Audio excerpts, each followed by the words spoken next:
جب پھل کھانے کا وقت آیا تو پھل لے لیتا ہے۔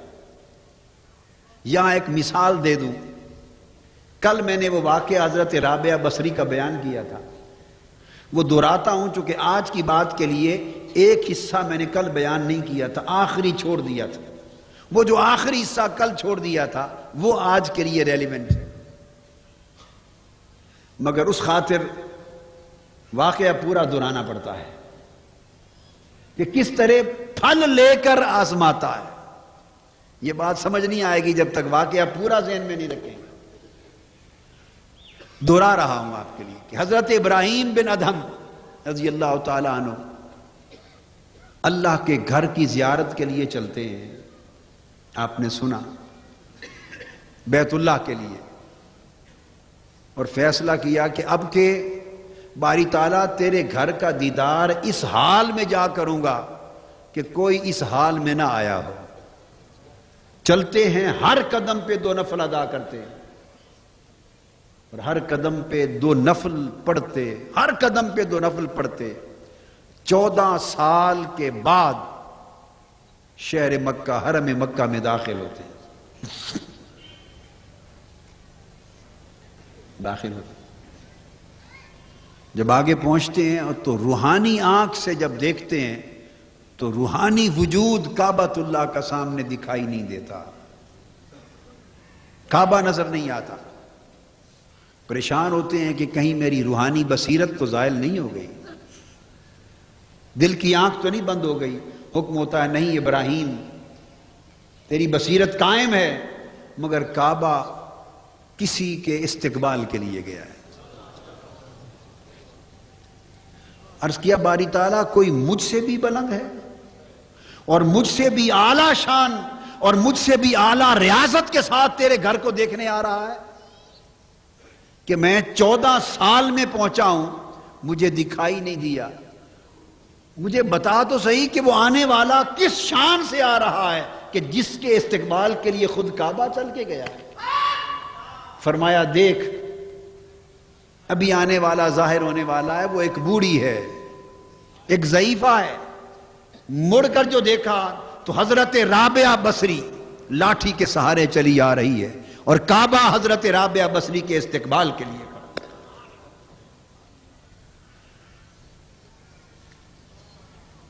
آپ نے پوچھا حضرت ابراہیم بن ادہم نے کہ بی بی صاحبہ آپ نے سارا نظام درم برم کر رکھا ہے، جانتے تھے نا ایک دوسرے کے حوال کو، سارا نظام درم برم کر دیا ہے، کعبہ ہٹ گیا اپنی جگہ سے۔ وہ فرمانے لگی ابراہیم بن ادہم میں نے تو کچھ نہیں کیا، نظام تو تم نے درم برم کیا کہ 14 سال سے ہنگامہ کھڑا کر رکھا ہے کہ ہر قدم کے پہ 2 نفل پڑھتے آ رہے ہو۔ 14 سال سے اہل معرفت اور اہل روحانیت میں ایک ہنگامہ ہے، میں نے تو کچھ نہیں کیا۔ تو انہوں نے پوچھا میں تو 14 سال سے ہر قدم پہ 2 نفل پڑھ کے آیا ہوں، بی بی صاحبہ آپ کس طرح آئی ہیں کہ کعبہ آپ کے استقبال کے لیے آیا ہے؟ وہ فرمانے لگی یہ بات توجہ طلب ہے، میں نے تو ایسا کچھ نہیں کیا، میں تو صرف عاجزی اور انکساری اور تواضع کے سہارے آئی ہوں۔ میں نے تواضع کو اپنی سواری بنا لیا، عاجزی انکساری کو سواری بنا لیا، اور میں سراپا تواضع انکساری بن کے رب کے گھر کی طرف آئی ہوں۔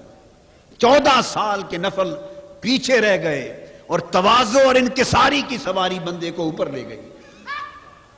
یہ تو ایک بات ہو گئی نا۔ اب وہ رو پڑی، وہ جو بات کل میں نے چھوڑ دی تھی وہ بتانا چاہتا ہوں۔ رو پڑی اور عرض کرنے لگی باری تعالیٰ میں شرمسار ہو گئی ہوں کہ میری آمد پر تو نے کعبے کو بھیجا ہے کہ میرا استقبال کرے، کعبہ میرے استقبال کو آیا ہے۔ عرض کیا باری تعالیٰ میں گھر کو دیکھنے تو نہیں آئی تھی، میں تو گھر والے کو دیکھنے آئی تھی، اور تو نے گھر دکھا کے مجھے فارغ کر دیا، گھر دکھا کے فارغ کر دیا۔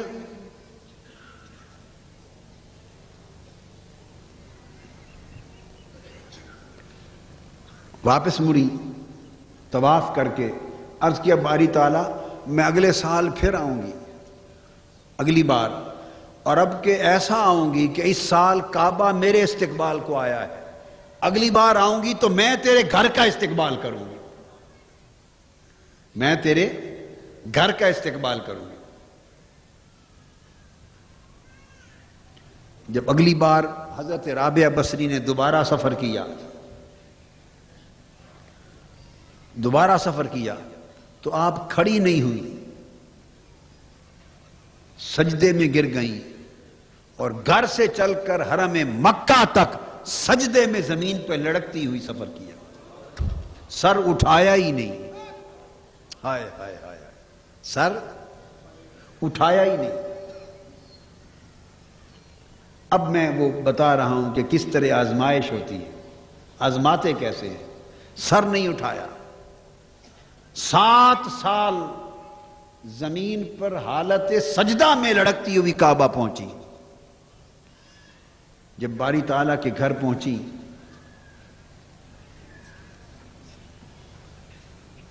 تو کعبۃ اللہ کا صحن قریب آیا۔ 7 سال حالت سجدہ میں لڑک پر جب پہنچی تو جو ہی صحن کعبہ قریب آیا، قریب تھا کہ وہ صحن کعبہ میں قدم رکھتی تو عورتوں کو جو عذرو شرع کچھ دن لاحق ہوتے ہیں، عین قدم اٹھانے سے پہلے وہ کیفیت ہو گئی۔ آزمائش بتا رہا ہوں، آزمائش بتا رہا ہوں۔ 7 سال کی ریاضت کے بعد سر بھی نہیں اٹھایا، وہ کیفیت لائق ہو گئی اور قدم باہر رکھ لیا۔ ایک چیخ نکلی،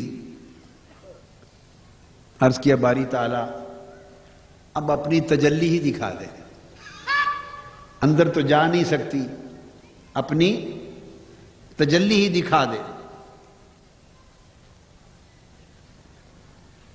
فرمایا میری تجلی دیکھنی ہے تو دیکھ۔ اوپر جو نگاہ اٹھائی تو خون کا بحر بے قرار نظر آیا، بحر بے قرار نظر آیا، اور خون کے اندر ایک تموج تھا، اور چیخوں کی آواز، پکار ہر طرف نظر آ رہی تھی، سنائی دے رہی تھی۔ پوچھا باری تعالیٰ یہ خون کیسا ہے اور چیخ و پکار کی آوازیں کیسی ہیں؟ فرمایا رابعہ یہ وہ عاشقان حق ہیں جنہوں نے ساری زندگی میرے عشق میں، میری طلب میں، میری طلب میں، میری طلب وصال میں، میری قربت کے بھی طلب میں گزار دی، عمر بھر ریاضت میں گزار دی۔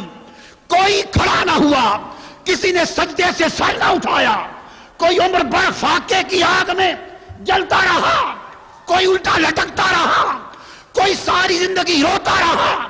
جب ساری زندگی ریاضت کی آگ میں جل جل کر میرے مقام دیدار کے قریب پہنچے اور میرے جلوے کا وقت آیا تو پردہ حائل ہو گیا، دیدار نہ کر سکے۔ یہ وہ عاشق ہیں جو قربان ہو گئے مگر دیدار سے رہ گئے۔ یہ ان کی آرزوؤں کا خون ہے، یہ ان کی تمناؤں کا خون ہے، یہ عاشقوں کے عشق کا خون ہے۔ رابعہ تیری طرح لاکھوں عاشق اپنی آرزوؤں کے خون کے سمندر میں غوطہ زن ہیں، یہ ان کی آرزویں چیخ و پکار کر رہی ہیں۔